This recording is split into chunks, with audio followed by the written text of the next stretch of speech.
আল্লাহর পয়গম্বর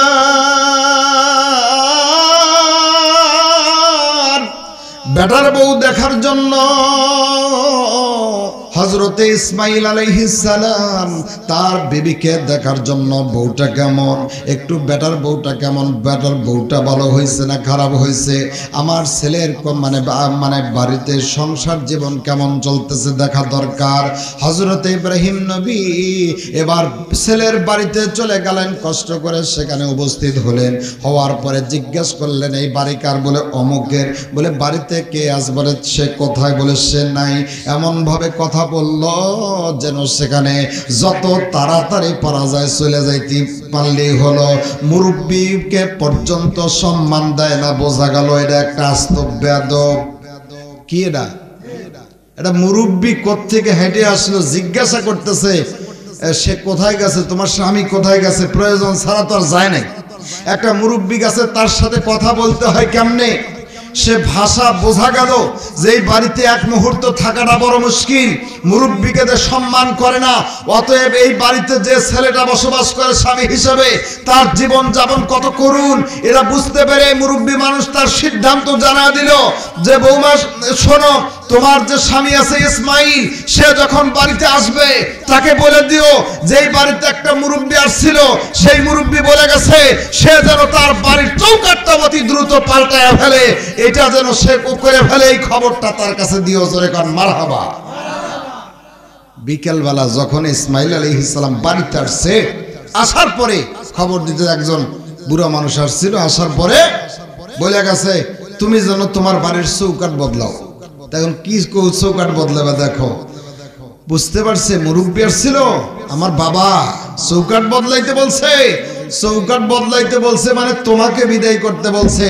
তোমার মতো বেয়াদব হবে না, এমন আচরণ দেখাইছো। আমার বাবা বুঝতে পেরেছে মুরব্বীকে সম্মান করে না, ও স্বামীকে মূল্যায়ন করে না। কথা বলেন ঠিক না? কয় তাড়াতাড়ি চৌকাঠ বদলে না, মানে যাও, তোমার রাস্তা তোমার পরিষ্কার, তুমি চলে যাও, এই বেয়াদব মহিলার দরকার নাই। আমার ভাইরা, তাহলে কিছু মেয়ে এখন বিজ্ঞানী মহিলা বের হয়েছে, কিছু কয় যে তোমার বাপ তোমার মাও, আমি তো আর এর পেটেও ধরি না, এর ঔরসে জন্মগ্রহণ করিনি, এটা আমার বাপও না মাও না, এটা আমার শ্বশুর।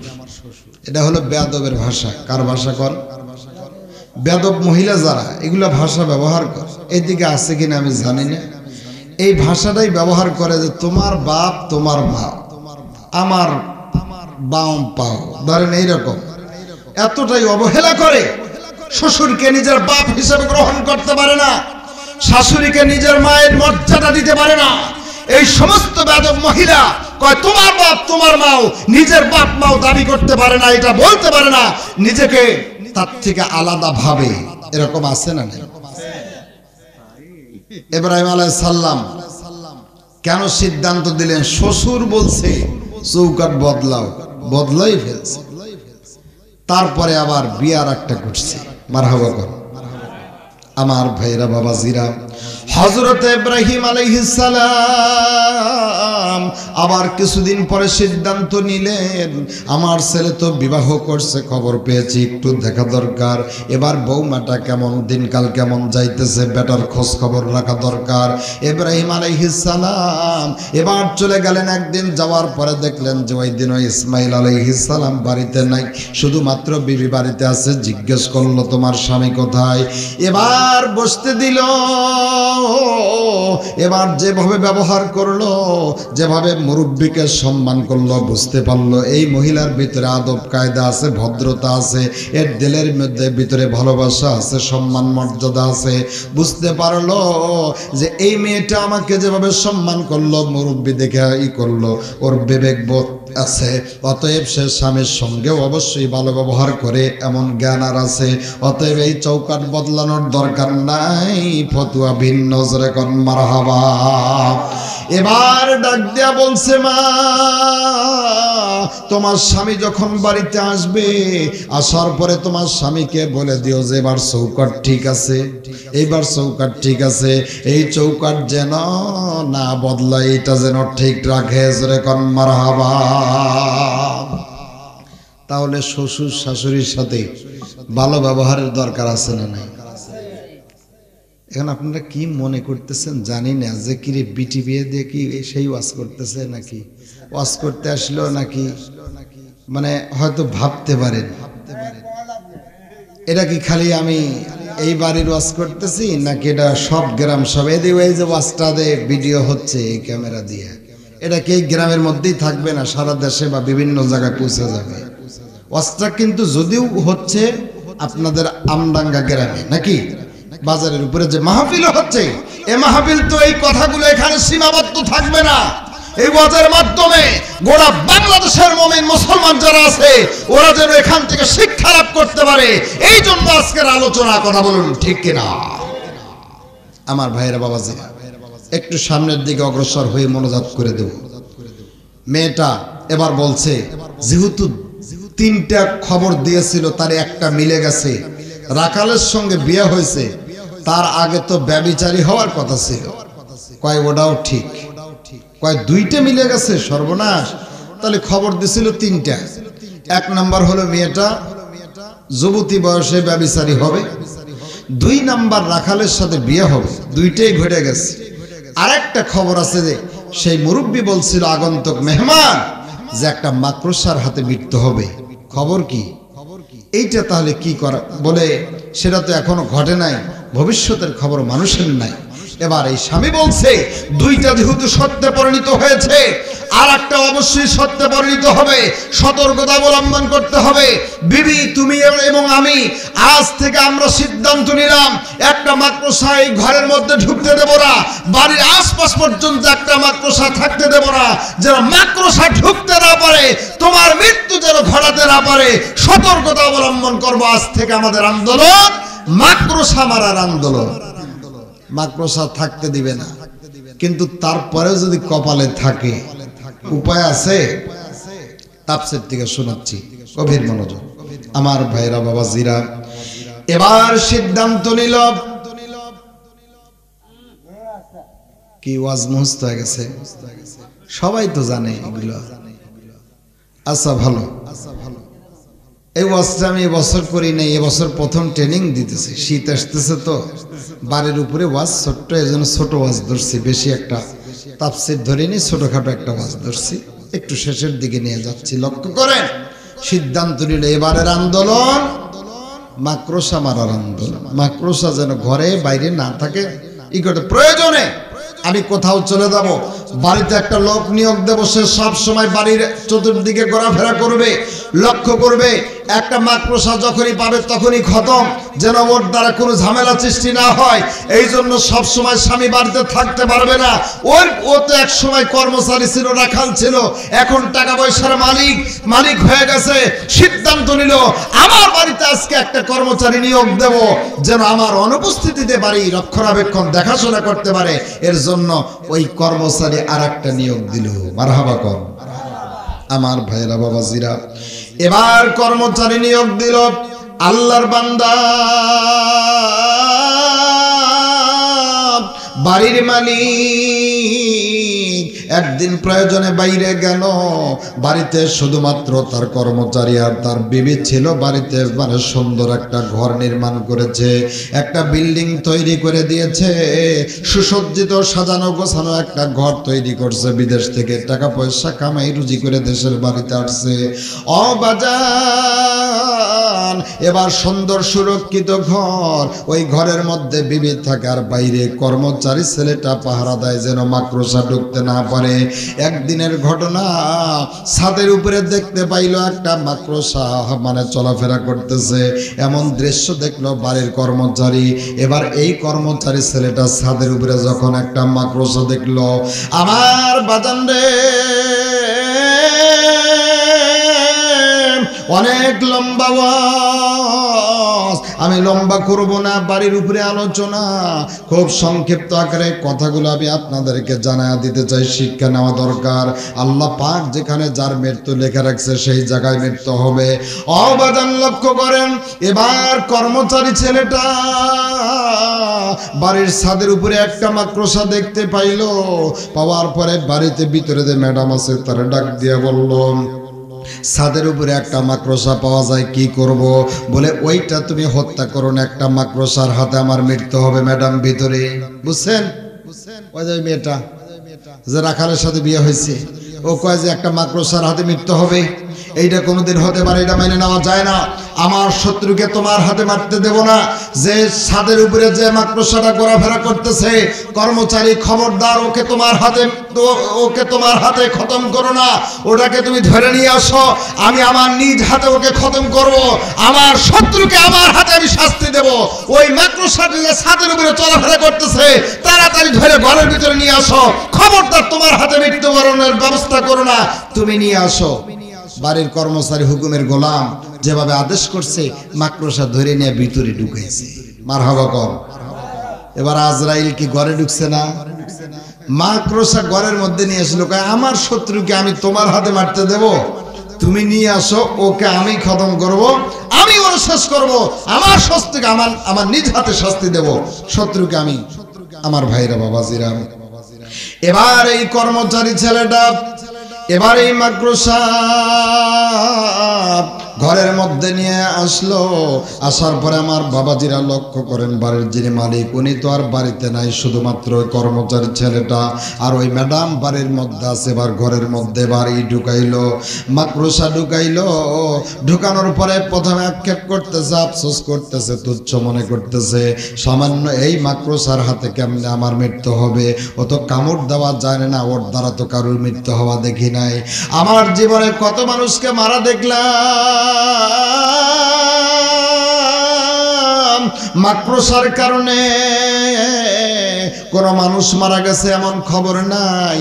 অতএব এইটার দ্বারা কেমনে হবে? আমার তো ভয়ের কোনো কারণ নাই, কেমনে হবে? ওরে আমি নিজের হাতে খতম করব, মাকড়সার হাতে আমার মৃত্যু হবে। এত সতর্কতা আমার কেন অবলম্বন করা লাগে? এবার ওই মহিলা পায়ের নিচে ফেলিয়া এবার পা দিয়া পিষে ফেললো, তার মানে পা দিয়া পিষে ফেললো। এবার মাকড়সা আপনারা জানেন আঠা আঠা কোষ আছে না নাই? মহিলার পায়ের মধ্যে লাগলো। মাকড়সা মারা গেছে কিন্তু কেরসা খতম হয়নি। লক্ষ্য করেন, মাকড়সা মারা গেছে কিন্তু কোষ একটু লেগে গেছে পায়ের সাথে। আল্লাহু আকবার। আল্লাহ রাব্বুল আলামিন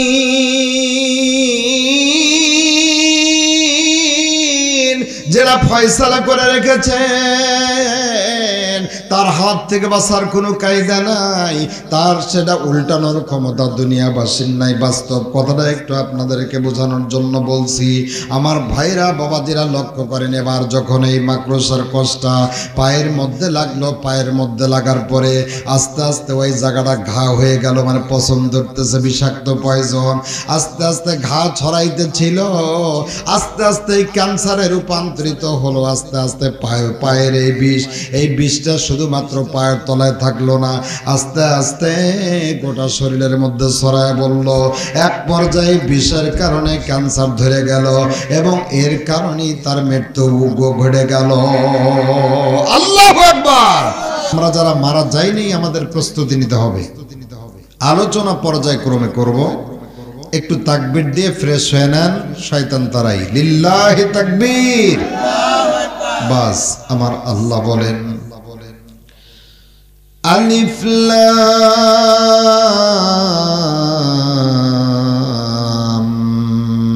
মিম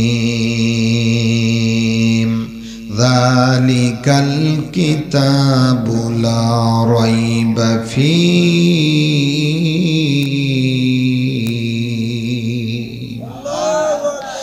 আজ থেকে প্রায় ১,৫০০ বছর আগে আল্লাহ রাব্বুল আলামিন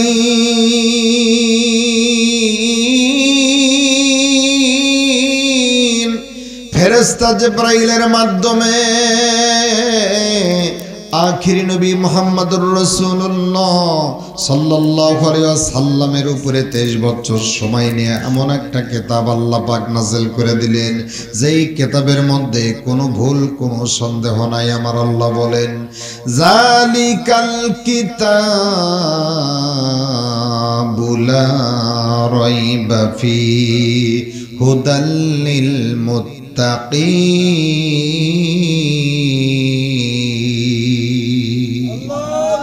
বীর মুসলমান ধর্মাল কোরআন ফিরাই আনো সেই হারানো সম্মান নারায়ে তাকবীর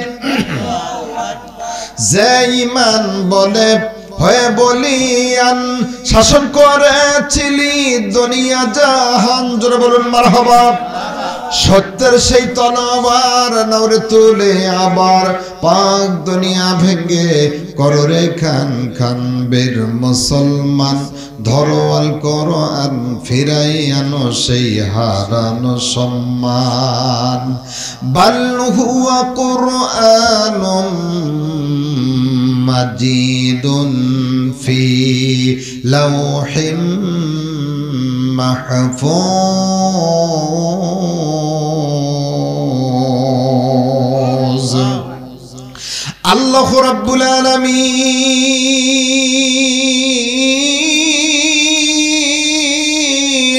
এই কোরআনুল কারীম সর্বপ্রথম আল্লাহ রাব্বুল আলামিন কোরআন নাযিল করতে চাইলেন আসমানের উপরে আল্লাহ পাক কোরআন নাযিল করতে চাইলেন আসমান বলছে আল্লাহ আমার পক্ষে সম্ভব না কোরআন নিতে পারবো না কোরআন সহ্য করতে পারবো না এইবার আল্লাহ রাব্বুল আলামিন এবার এই কোরআনুল কারীম জমিনকে দান করতে চাইলেন আমার মুসলমান বাবাজিরা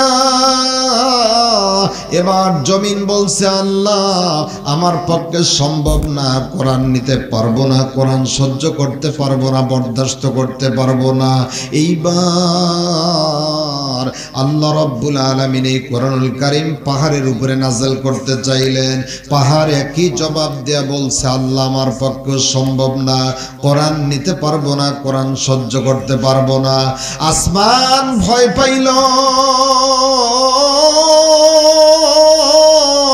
জমিন ভয় পাইল পাহাড় পর্বত ভয় পাইল এবার আল্লাহ রাব্বুল আলামিন এই কোরআনুল কারীম মানব জাতির উপরে নাযিল করতে চাইলেন যেই কোরআন আসমান নিতে পারে নাই যেই কোরআন জমিন নিতে পারে নাই পাহাড় পর্বত নিতে পারে নাই ওই কোরআনুল কারীম আল্লাহ পাক মানব জাতিকে দান করতে চাইলেন মানুষরা আল্লাহর কালাম নিতে রাজি হয়ে গেল আশরাফুল মাখলুকাত সৃষ্টির সেরা জীব মানব জাতি হয়ে গেল হলো সেরা জাতি জোরে কোন মারহাবা লিল্লাহি তাকবীর আমার বাজান রে এই পৃথিবীর জমিনে যত জাতি আল্লাহ রাব্বুল আলামিন এই পৃথিবীর জমিনে যত জাতি পাঠাইছে তার মধ্যে সেরা জাতি হলো মানব জাতি কথা বলেন ঠিক কিনা আমার বন্ধুগণ মানব জাতি মুসলমান এর মধ্যে শ্রেষ্ঠ জাতি হলো মুসলমান জাতি কুনতুম খায়রা উম্মাতিন উখরিজাত লিন্নাস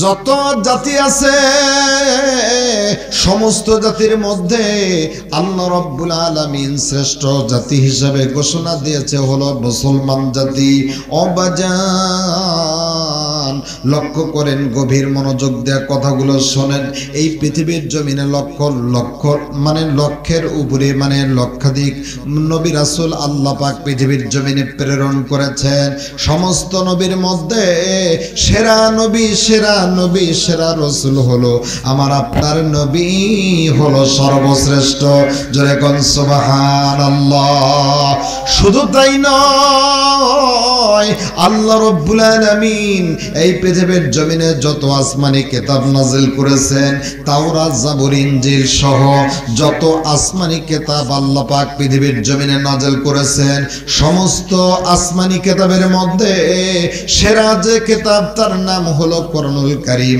ওই কোরআনুল কারীম আল্লাহ পাক আমাদেরকে দান করেছে জোরে কোন সুবহানাল্লাহ তাহলে যত নবী রাসূল আসছে সমস্ত নবী রাসূলদের মধ্যে সেরা নবী পেয়েছি আমরা। যত কিতাব আসমানি কিতাব আল্লাহ পাক পৃথিবীর জমিনে নাযিল করেছেন সমস্ত আসমানি কিতাবের মধ্যে সেরা কিতাব তার নাম হলো কোরআনুল কারীম। আল্লাহ পাক দান করেছেন আমাদেরকে পৃথিবীর জমিনে যত ধর্ম আছে সেরা ধর্ম শ্রেষ্ঠ ধর্ম তার নাম হলো ইসলাম। আল্লাহ পাক আমাদেরকে শ্রেষ্ঠ ধর্মটা দান করেছেন। পৃথিবীর জমিনে যত জাতি আছে সমস্ত জাতির মধ্যে সেরা জাতি হলো মুসলমান জাতি। আল্লাহ পাক অন্য কোন জাতি না করে আমাদেরকে মুসলমান হিসেবে আল্লাহ পাক পৃথিবীর জমিনে পাঠিয়েছেন। তাহলে বোঝা গেল সেরা যত কিছু আছে সব কিছু আল্লাহ পাক দান করেছেন আমাদেরকে। কথা বলেন ঠিক কিনা? তারপরেও একটা কথা আছে, আছে গরু না বয় হাল তার দুঃখ চিরকাল। কথা বলেন ঠিক কিনা? গরু আছে লাঙ্গল জোয়াল সব আছে, কিন্তু কৃষক যদি হাল না বায় যদি চাষাবাদ না করে তার জমি থাকার পরেও তার দুঃখ যাওয়ার কথা না। ঠিক কিনা বলেন? আছে গরু না বয় হাল তার দুঃখ চিরকাল। কোরআন আছে হাদিস আছে, সেরা নবী পাইছি সেরা ধর্ম পেয়েছি সেরা জাতি আমরা হয়েছি মুসলমান জাতি। জমি থাকার পরেও চাষাবাদ না করলে যেমন ওই কৃষকের দুঃখ যায় না, একজন মুসলমান কোরআন পাওয়ার পরে হাদিস পাওয়ার পরে সেরা নবী পাওয়ার পরে ইসলাম ধর্মের মতো সেরা ধর্ম পাওয়ার পরে মুসলমান জাতির মতো শ্রেষ্ঠ জাতি হওয়ার পরেও যদি আমল না করে নামাজ না পড়ে রোজা যদি না ধারে নেক আমল যদি না করে ঈমানের দাবি যদি সে পূরণ না করে তাহলে তার দুঃখ ইহকাল পরকালে যাবে না। কথা বলুন ঠিক কিনা? আমার ভাইরা গভীর মনোযোগ দিয়ে কথাগুলা বোঝার জন্য চেষ্টা করবেন। আমরা এই পৃথিবীর জমিনে চিরকাল থাকার জন্য আসিনি। কথা বলেন ঠিক কিনা? আমাদের প্রিয় ভাই মরহুম নুরুন নবী উনি বিদায় নিয়ে চলে গেলেন, মাটির পিঠের উপরে চলতেছিলেন। ঠিক কিনা বলেন? এখন মাটির পিঠের উপরে নাই, উনি আছে মাটির পেটের ভিতরে। নাকি বলেন? আমরা নিজেরাই রেখে আসলাম মাটির পেটের ভিতরে। একটা চকলেট যেমন দুই দিকে মোড়ানো থাকে, একটা কাপড়ের কাপড় ঠিক একই সাইজ। লক্ষ্য করেন লম্বা যে চকলেট গুলো আছে আগে দেখছেন তো, এখন তো আবার ওই রকম মোড়ানো থাকে না। আগে যে চকলেট গুলো ছিল একটা লাশ সমতুল্য যেভাবে দুই দিকে মানে চকলেটের দুই দিকে মোড়ানো থাকে, ঠিক একটা লাশ কাপড়ের ভিতরে ঢুকানোর পরে দুই দিক দিয়ে এমন ভাবে মানে মোছায়া দেয় যেন একটা চকলেট যেভাবে প্যাকেট করলে যেরকম হয় একই কায়দায় মাটির পিঠের উপরে যে চলাফেরা করত সব চলাফেরা বন্ধ, মাটির পেটের ভিতরে তার ঠিকানা। কথা বলেন ঠিক কিনা? দোয়া মিনহা خلقناكم وفيها نعيدكم ومنها نخرجكم تارة أخرى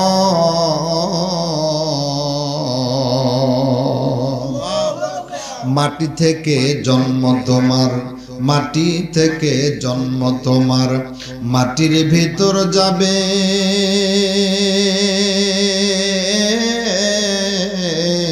মাটি থেকে একদিন তুমি আবার উঠিবে। কথা বলেন ঠিক কিনা? আজ না হয় কাল তুমি, আজ না হয় কাল তুমি যাইবা কবরে, যাওয়ার সময় দেখবে চেয়ে গো তোমার সবই রইল পরে, যাওয়ার সময় দেখবে চেয়ে গো। দাদা গেল দাদি গেল, নানা গেল নানি গেল, কেউ এলো না ফিরে, তোমারও যাইতে হবে গো ওই না অন্ধকার কবরে, তোমারও যাইতে হবে গো। আজ না হয় কাল তুমি যাইবা কবরে, যাওয়ার সময় দেখবে চেয়ে গো তোমার সবই রইল পরে, যাওয়ার সময় দেখবে চেয়ে গো।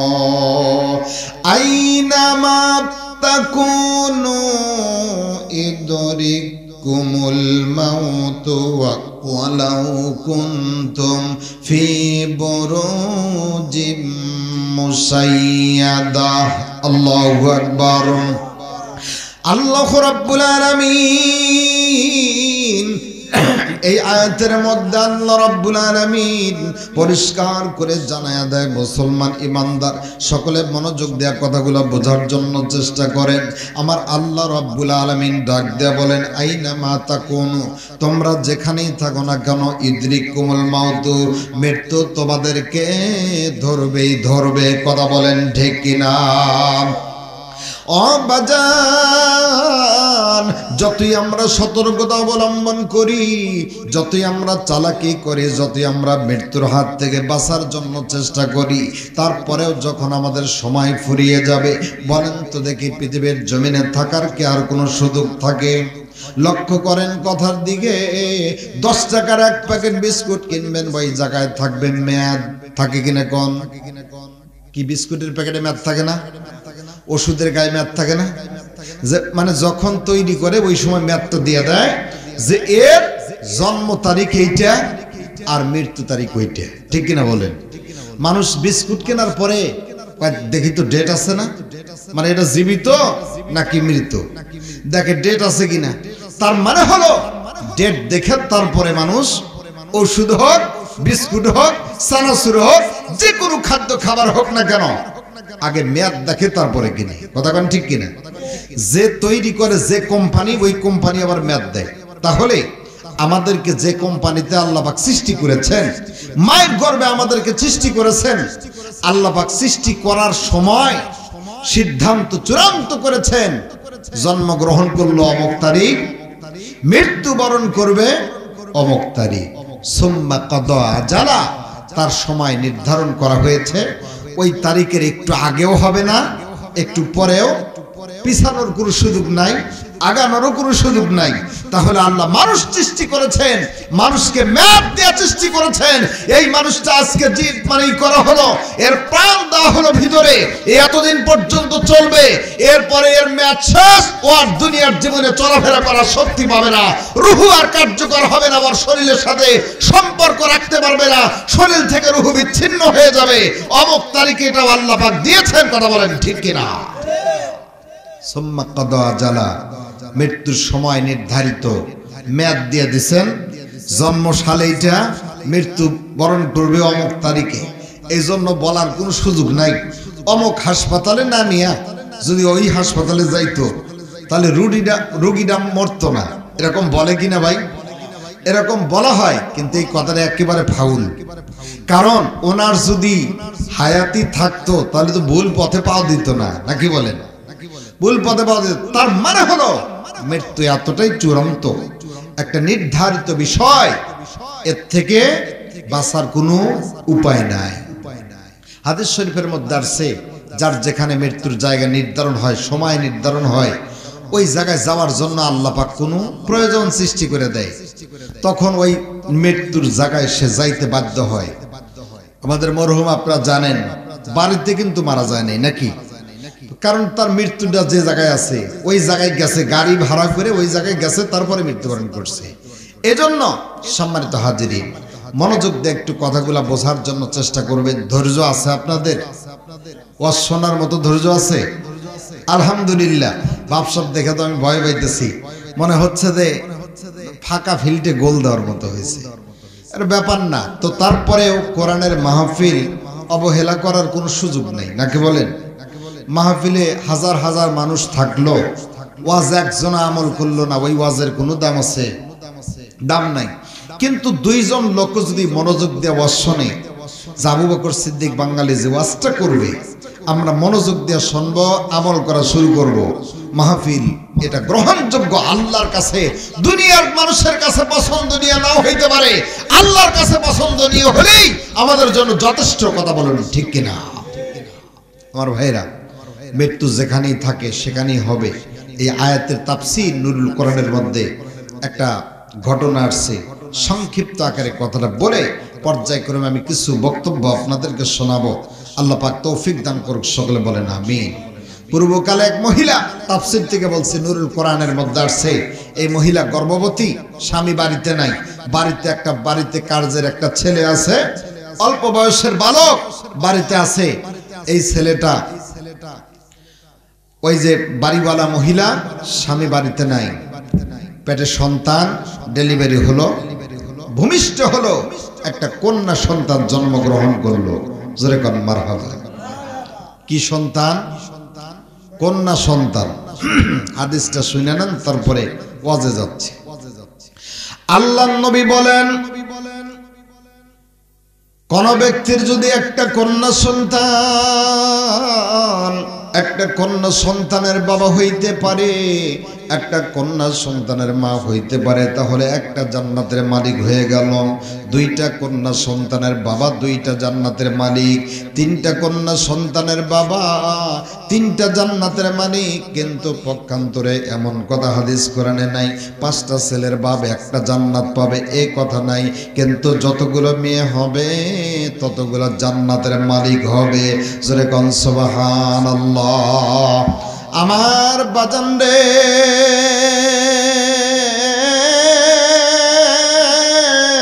গভীর মনোযোগ দিয়ে শুনবেন। এবার এই মহিলার কন্যা সন্তান জন্ম নিল। কন্যা সন্তান জন্ম নেওয়ার পরে বাড়িতে স্বামী নাই। এবার ওই কাজের ছেলেকে ডাক দিয়ে বলল, বাবা যাও, তুমি এই মুহূর্তে আমার জন্য একটু আগুনের ব্যবস্থা করো, বাইরে যাও, একটু আগুনের ব্যবস্থা করো। কাজের ছেলেটা ঘর থেকে বাইরে আসলো, আসার পরে আগুন খুঁজতেছে। এমন সময় দেখলো একজন আগন্তুক মেহমান বাড়ির সামনে দাঁড়ানো। জোরে কোন মারহাবা। এবার এই আগন্তুক, এই মেহমান বাড়ির সামনে দাঁড়ানো আছে। এই রাখাল ছেলেটাকে দেখে এবার বলল যে, শোনো, এই বাড়িতে আজকে সন্তান জন্ম নিল, কন্যা নাকি পুত্র সন্তান? এবার এই রাখাল ছেলেটা জবাব দিল, কন্যা সন্তান জন্ম নিয়েছে। আগন্তুক মেহমান বলল, বাবা রাখাল, তাহলে তিনটা খবর দেওয়ার জন্য আমি এই বাড়িতে আসছি। এক নাম্বার খবর হলো যে মেয়েটা আজকে জন্মগ্রহণ করলো, এই মেয়েটা হবে ব্যভিচারিণী মহিলা। কি হবে? ব্যভিচারিণী। দুই নাম্বার খবর জানাইতে চাই, এই মেয়েটার বিবাহ হবে এই বাড়িতে কর্মচারী রাখাল যে বর্তমানে আছে তার সঙ্গে এই ব্যভিচারী মেয়েটার বিবাহ হবে। আর তিন নাম্বার খবর জানাইতে চাই, এই মেয়েটার মৃত্যু হবে একটা ছোট্ট পোকা মাকড়সার হাতের মৃত্যু হবে। জোরে কোন মারহাবা। আমার বাজানরে, গভীর মনোযোগ দিয়ে শুনবেন। তিনটা খবরে আগন্তুক মেহমান ওই রাখাল ছেলেটার কানে দিল, তিনটা খবর জানাইলো। এক নাম্বার হলো মেয়েটা ব্যভিচারিণী হবে, দুই নাম্বার মেয়েটা রাখালের সঙ্গে বিয়ে হবে, তিন নাম্বার মেয়েটা ওই বাড়ির রাখালের সঙ্গে বিয়ে হবে, আর তিন নাম্বার খবর হলো মাকড়সার হাতে মৃত্যু হবে। কার হাতে? মৃত্যু এমন একটা জিনিস, যার যেখানে মৃত্যু আছে, যেইভাবে যার যেখানে মৃত্যু আছে, 6 দিন পরে নখ খুলে যাবে, 9 দিন পরে চুল। কবর গাহের সামান নিতে কইরো না কেউ ভুল। কবর জায়গা ভালো নয়, কবর জায়গা ভালো নয়। আমল দিয়ে কবর গৃহ সাজিয়ে নিতে হয়। লিল্লাহি তাকবীর। আল কোরআনের আলো, আল হাদিসের আলো, ওয়াজ মাহফিল যেখানে, সুদ ঘুষ যেখানে, লিল্লাহি তাকবীর। একটা প্রশ্ন করি, বলেন তো ইসলাম অর্থ কি? কেডা কইছে শান্তি? ইসলাম এক দোকানের কর্মচারী, তার নাম, আর ওই দোকানদারের একটা মেয়ে ছিল, তার নাম শান্তি। ইসলাম চিন্তা করছে ভালোবাসা যদি করি তাহলে একেবারে মহাজনের মেয়ের সাথেই করবো। আশা তো কেউ ছোট করে না, বড় আশায় করে থাকে। যাই হোক, হঠাৎ কথা, অন্য একটা কথা মাথার মধ্যে আসলো। আমাদের এই দিকের একটা ছেলে, সেই নওগাঁ মহাদেবপুর থানা আছেন, সেই থানায় মোবাইলের ফেসবুকে ভালোবাসা করে দেখেন ওখান থেকে নিয়ে আসছে, নিয়ে এসে বিয়ে করছে, বয়স মাত্র 17। ছেলের বয়সই 17। তো যাই হোক, মেয়ের বয়স তো বুঝতেইছেন আরো কম, একেবারে শিশু। এরকম অবস্থা চলে আসছে, আবেগ সামলাইতে পারে নাই, ভালোবাসা এ জীবন রাখা না রাখা। যাই হোক চলে আসছে, আসার পরে অপহরণ মামলা দিছে, পরে একজনকে ধরে নিয়ে গেছে।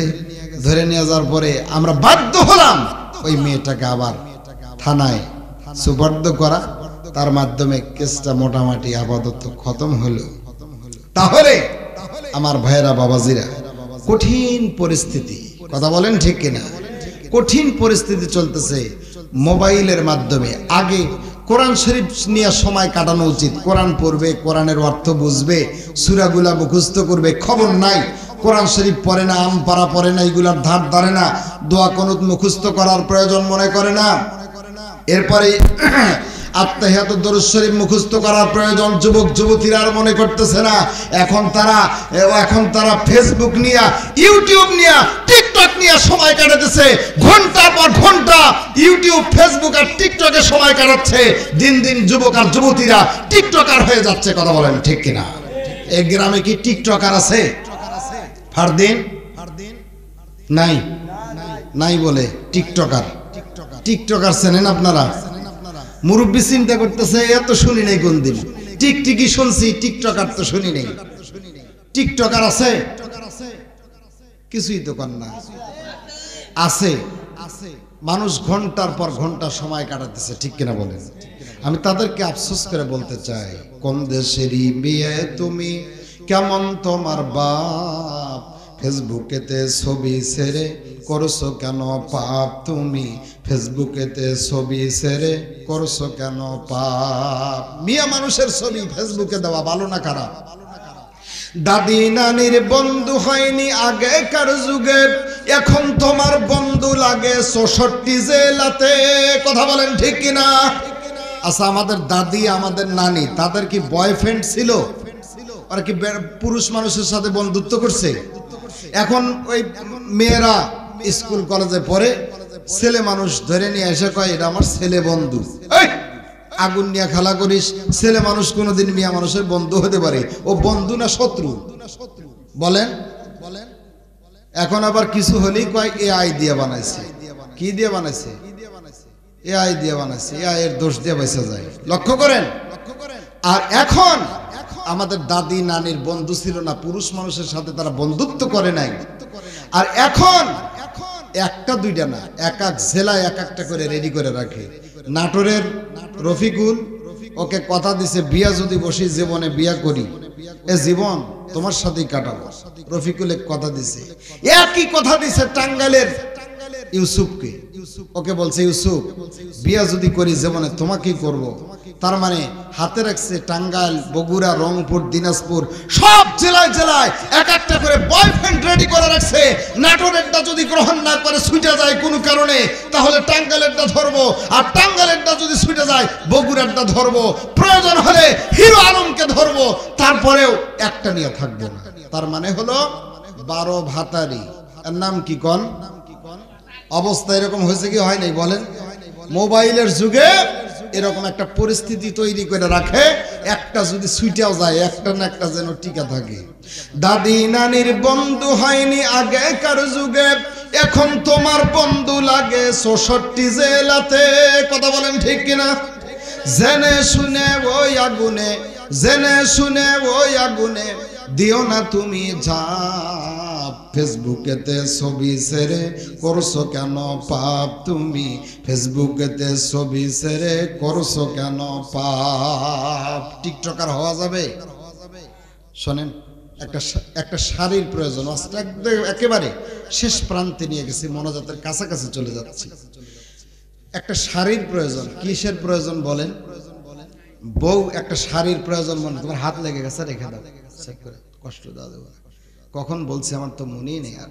শোনেন, শাড়ির প্রয়োজন। কিসের প্রয়োজন? শাড়ি। স্বামীকে বলছে, স্বামী আজকে হাটের দিন, পাঁচলে হাট, ওখানে কাপড় চোপড় বেশি পাওয়া যায়, আমার জন্য একটা শাড়ি এনেন। আচ্ছা ঠিক আছে, হাটে যাব, তার আগে তো গোসল করতে হবে। আচ্ছা ঠিক আছে, গামছা আর লুঙ্গিটা আনো। গামছা আর লুঙ্গিটা হাতে দেয়া কয়, স্বামী আমার শাড়ি। আচ্ছা ঠিক আছে, গোসলটা করতে দাও, তারপরে পাইছিলে যায় তোমার জন্য আমি শাড়ি নিয়ে আসতেছি। তো গোসল করতে গেল, আসছে, আসার পরে কয় যে দাও, এই দাও, শার্ট দাও, এগুলো পরে মানে হই। শার্টটা হাতে দিয়েই বলতেছে স্বামী আমার শাড়ি। আচ্ছা ঠিক আছে, শার্টটা গায়ে দিতে দাও, তারপরে যা নিয়ে আসতেছি। যাই হোক, শার্ট গায়ে দেওয়া শেষ, এবার ব্যাগটা আনছে, আনার পরে হাতে ধরাই দিয়ে কইতেছে স্বামী আমার শাড়ি। কইতেছে আচ্ছা ঠিক আছে, শাড়ি আনতেছি। কতবার বলছে চিন্তা করেন, একটা শাড়ির কথা গোসল করবে যাবে দেয় না, সাবান লুঙ্গি গামছা হাতে দেয় আর কয় আমার শাড়ি, বারবার মনে করা দিচ্ছে।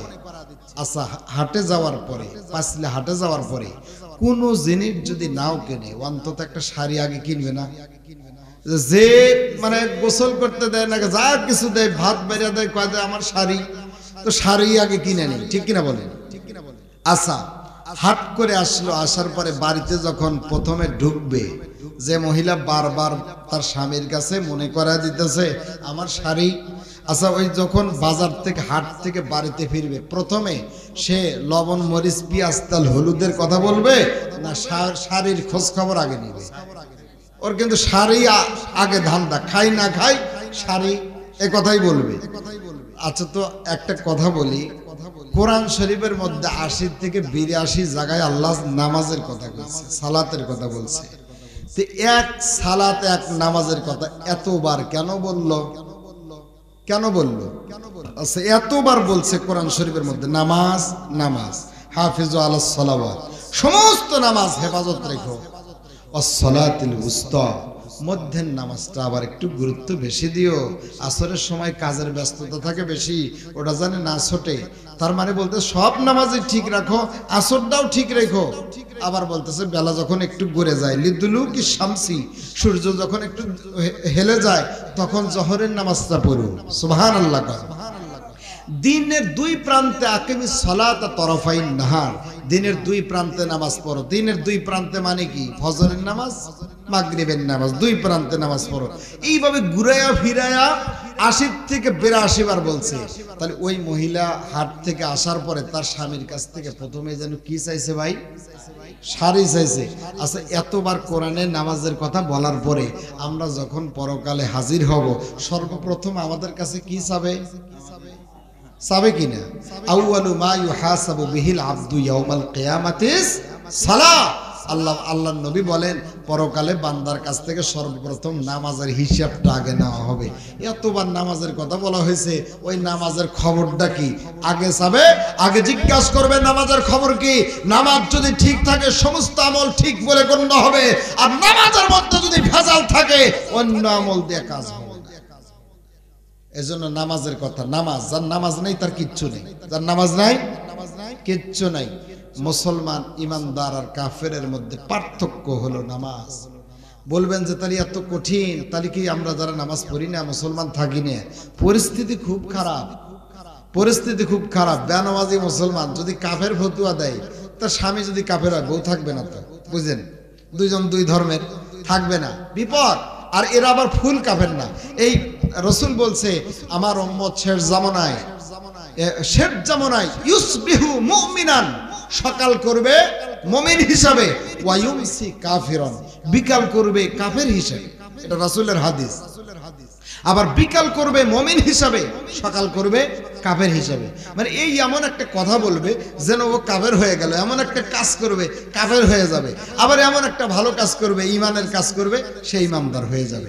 এমন একটা পরিস্থিতির মধ্যে আমরা চলছি, আমাদের কখন ঈমান ভাঙে কখন থাকে, এমন একটা কঠিন পরিস্থিতির মধ্যে আছি।